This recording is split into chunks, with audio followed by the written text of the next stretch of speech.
Ay, magandang buhay mga kapatid. Na-stroke. Eto, lakad-lakad uli. Dito ako ngayon sa labas. Highway. Dito ako uli maglalakad. Punta na rin ako ng palengke kasi inutusan ako ng ate ko. Bumiling ulam. Kaya maaga ako. Wala pang katao-tao. Konti lang. Yun, doon pang palengke sa malayo, doon sa dulo. Dito lang naman ako sa gilid naglalakad. Kahit mabagal.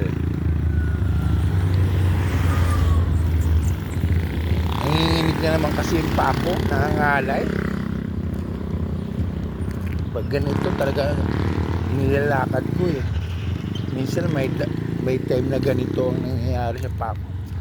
Kahit ako sumasayaw, pagkagising umaga nangangalay. Kaya kailangan ilakad.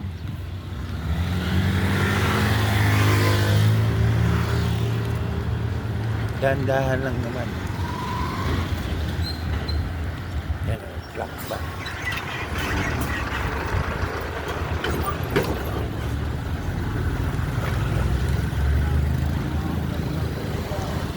Bibili na rin ako ng ulam daw. Sabi ng ate ko, maglakad-lakad.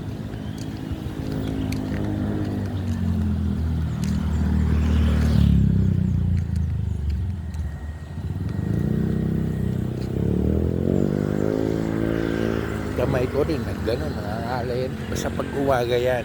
Pag umaga, pagkagising, yung kanang kamay ko at kanang paa, ayan. Parang ang bigat ng pakiramdam.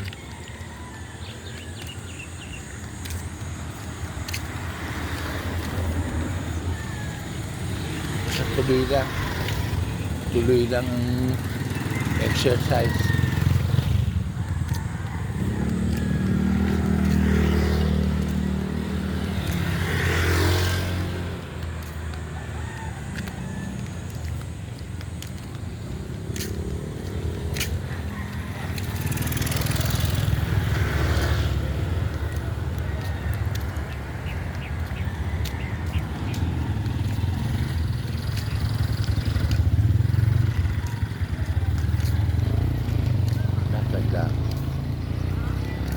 Malapit na ako.